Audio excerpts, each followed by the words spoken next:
안녕하십니까. 종합시도 맡기는 저자 고호석입니다.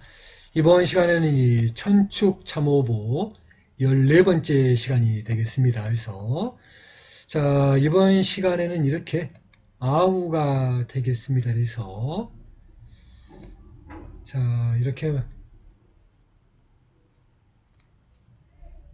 오를 써주시고 장음에 표기를 해주시게 되면은 이 아우가 되겠습니다. 자, 이 천축 잠호본은 이제 실단 문자는 나와 있지는 않습니다만은 이 란찰자가 여기에 있기 때문에 이 상당히 귀중한 문헌이 되겠습니다. 그래서 이 아름다운 이 란찰자를 잘 봐주시고요.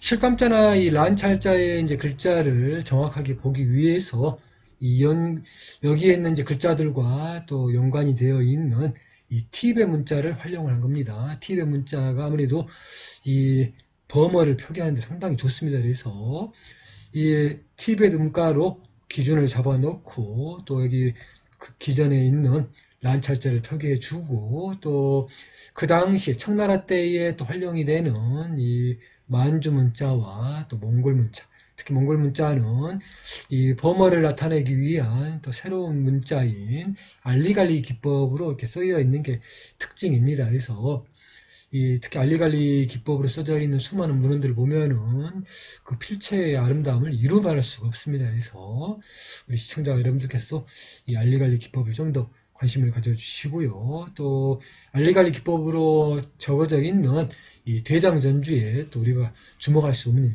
밖에 없는 이유입니다. 그래서 자, 그리고 한자로는 이렇게 악자를 2개를 쓴 게 또 특징입니다. 위에는 크고 아래는 작게 이렇게 특별한 이 글자의 모양을 또 만들어서 한자를 표기하는 게 이 동문은통과 또 대장 전주의 작품의 특징으로 보시면 되겠습니다. 그래서 이렇게 후로 되어 있습니다. 잘 봐주십시오. 자, 다음으로 이 대반항아리 문자로 아우를 보도록 하겠습니다. 이렇게 글자가 써집니다. 잘 봐주시고요. 바르투 문자로는 이렇게 쓰이겠습니다. 아무래도 이제 우리가 이 종자집 작품을 계속 공부하다 보니까 또 눈에 들어오는 글자입니다. 그래서 잘 봐주시고요. 이 란찰자의 현대 문자가 되겠습니다. 지금도 사용이 되는 이 란자나 문자를 잘 보십시오. 그래서 이 굉장히 또 아름다운 필체가 또 이 란자나 문자입니다. 잘 봐주시고요. 또 이 원나라의 또 중요한 문자인 파스파 문자가 또 이렇게 쓰이겠습니다. 그래서 현대의 또 과학 기술을 또 이용하게 되면 우리가 충분히 구현할 수 있는 문자입니다. 잘 봐주시고요.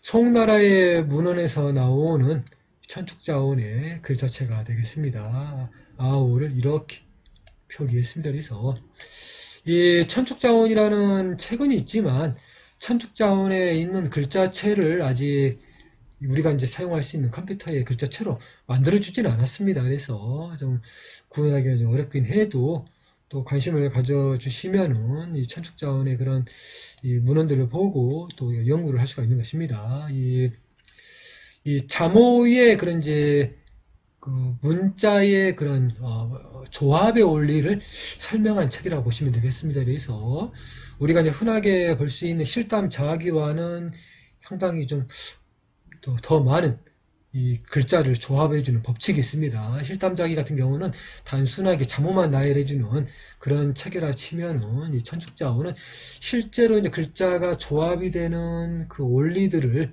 이렇게 실제로 이제 글자로 구현을 해놨기 때문에 그 글자를 또 보고 또 그 글자에 체에 나와 있는 채로 또 자기가 써서 공부를 하면 또 도움이 됩니다만은 아직 이제 활자체로는 그거를 구현할 수가 없기 때문에 좀 아쉽습니다. 그래서 이 학자들과 또 이 주변 나라들에서 또 그런 문자체를 만들어준다 그러면은 아마도 천축자원 체를 또 우리 시청자 여러분들께서도 나중에 구현하실 날이 올 거라고 생각이 듭니다. 그래서 자, 오자에 인으로 이렇게 표기가 되어 있습니다. 잘 봐주시고요. 우리의 이제 진원집, 조선시대의 진원집의 작품에는 이제 이렇게 글자가 구현되어 있습니다. 그래서 비교해 잘 봐주시고요.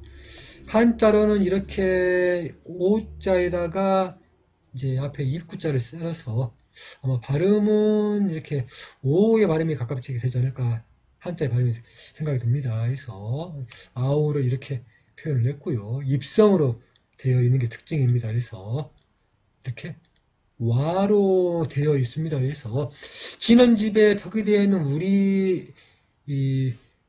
우리말로 된 그 언어의 표기가 또 실담의 실제로의 알파벳에 있는 그 음가와도 좀 비교해보면 안 맞는 경우도 좀 있습니다. 그러다 보니까 우리가 약간 좀 혼란스럽기도 하고 또 진원집만 가지고 공부하면 또 벅찬 이유가 또 거기에 또 있는 것입니다. 그래서 아무튼 이 국제적인 표기에 실담자와 또 음가를 먼저 익히신 다음에 또 진원집을 공부하시면 큰 성과가 있을 거로 생각이 듭니다. 그래서 열심히 해 주십시오. 그래서 자, 오늘은 여기까지 준비를 했습니다. 시청해주셔서 감사합니다.